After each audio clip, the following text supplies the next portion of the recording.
Alright guys, this is Josh 3.7 here. I'm going to be going over the install of the N2MB wide open throttle box. I'm just kind of do this as I go. My motor is being assembled right now, so I have nothing there. But anyways, okay.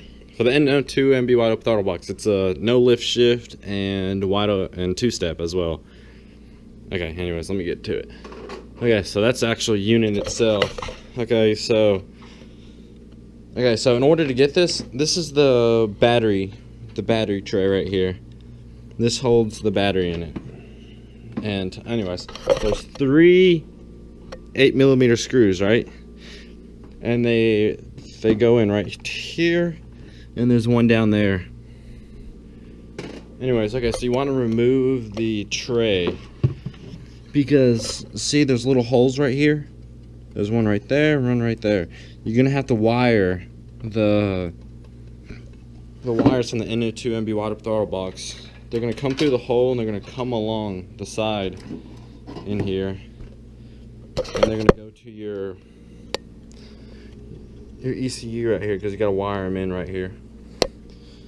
But anyways, and you also have to take off the inner fender well on your passenger side here, and it's easier if you just remove your wheel as well. So I removed my wheel and I took my wheel well already, so it's easier for you guys. Anyways, see this little rubber grommet thing in the firewall right here? Okay, there's this little nipple thing. You're gonna want to cut that off.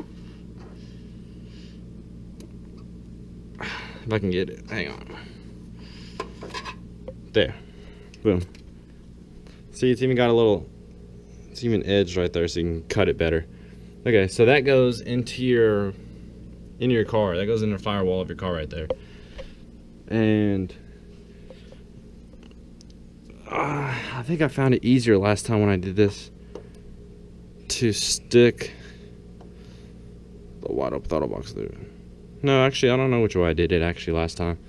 But anyways, okay, so you're gonna want to go to your inside of your car here.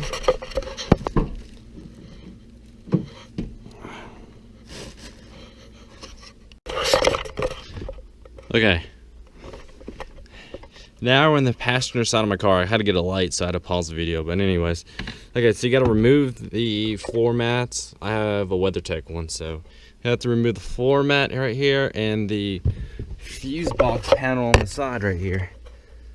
See, there's a fuse box panel that goes to the fuse box right there. The fuse box is hidden like right there. But anyways, you want to remove the carpet back here. And the hole that I just cut, there's here, hang on, let me turn on the light. You can see the little sunlight coming through it.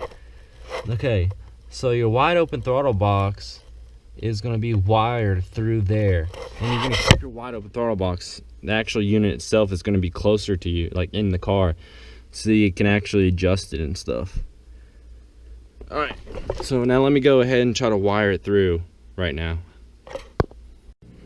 Okay, now that I got all my wires wired through the box, I'm just going to go and pull them all through.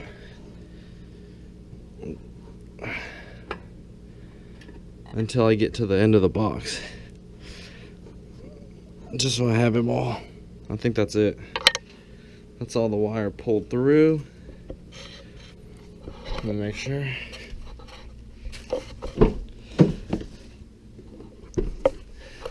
don't see it anymore. And there's still a couple wires.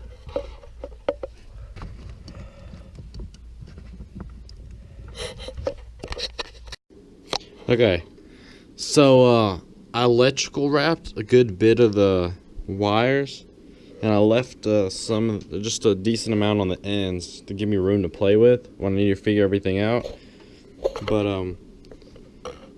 what I'm gonna do with all the ends here is I have all the ends right here. I'm just gonna stick them all through the hole right here that they need to go through. Hang on, let me just show you real quick. Oh. Oh.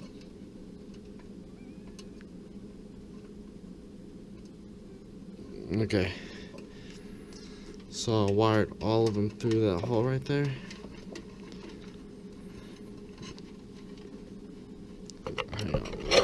hold that real quick.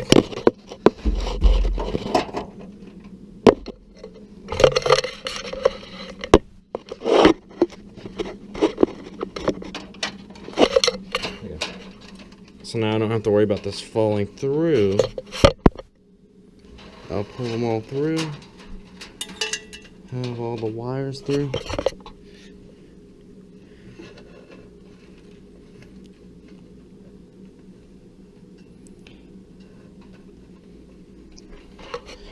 Now they're all being difficult because I don't want to snake through. There it goes. And then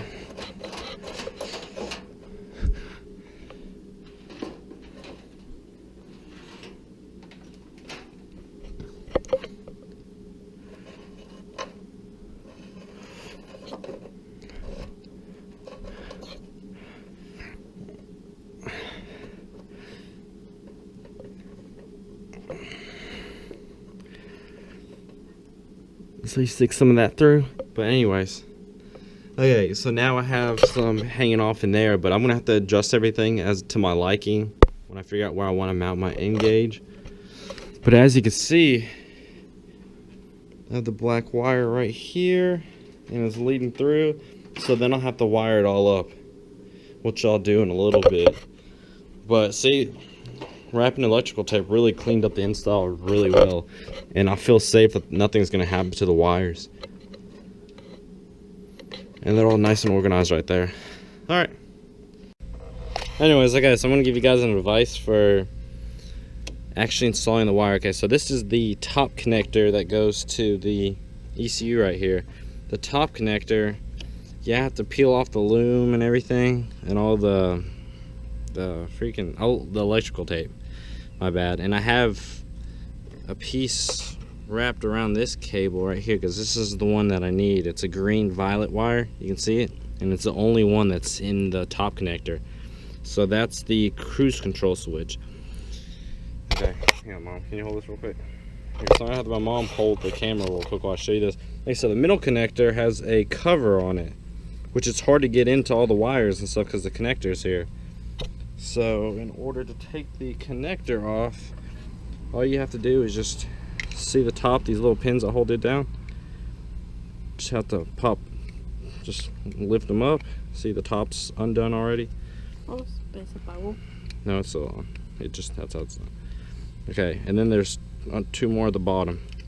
And then you take the cover off, and now you have access to all the wires, which I have to do. It's a yellow violet wire, and it should be pin number 62, which I will figure that. So it's the middle.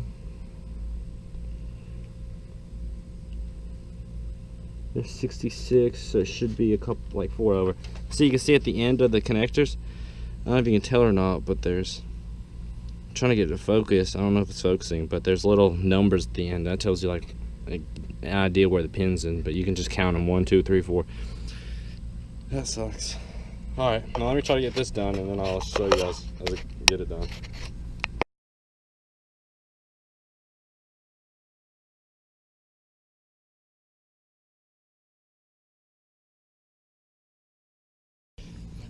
Okay, status update on doing the wide open throttle box. Okay, so you have to see these little pins right here? You push those out and they slide off of this. There's a few of these, and there's, see right there, that little connector? You gotta pull these off, and you gotta pull all this off.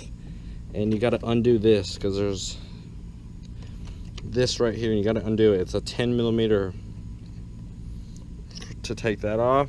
And then, so now that all that's disconnected, you can lift this up, and you have access to all the wires underneath, because you're gonna have to solder into these wires up underneath here, which I'm about to get to right now. So I'll post as this gets along. I already have these all soldered and wired in, and they're all plugged back up, which I might go ahead and just disconnect it for space. But after I get completely done, I'm gonna go ahead and clean all this stuff up, make it look really clean.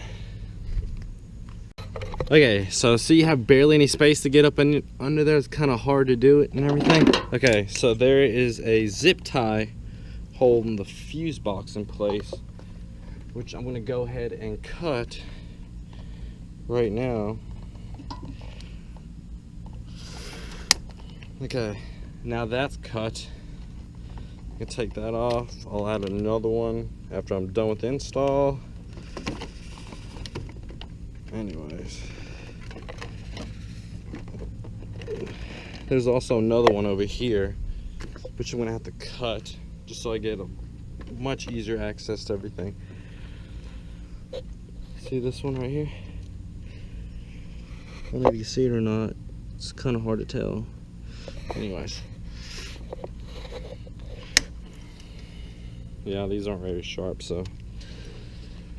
Anyways. Okay, that's removed. Now I'm both gone. Now I have much easier. Now I have more access to all the wires that I need to get to. Alright, I'll go ahead and do that. Okay, in the instructions it says you have to cut the wire that's going to fuse number 40, which fuse number 40 is right here. And if you look underneath, in the instructions it says it's this green or yellow wire with a green stripe on it. You cut that in half. And after you cut that in half, you have to solder your red wire in the wiring harness to the part that's going into the fuse box right here. And then in the instructions it says your red and black wire, but they updated it so it's just the orange wire. So anytime it says red and white, it really means your orange wire. So you connect your orange wire to the, you solder that to the wire leading, that's away from the fuse box, leading out. So the red one connects to the one going into the fuse, and the orange connects to the other one. Okay, so I have it soldered in. I put heat shrink wrap to, I guess I see. Here's the red wire connected to the fuse box wire, and here's the orange one connected to the one leading out of the fuse box with the heat shrink around it. So, all right. And I use my negative fuse right here. You said you're supposed to use this one, but this is a negative as well, so it'll work the same. It should be fine. And that should be everything. Now I'm about to button it all back up and test it out and see if it's working properly.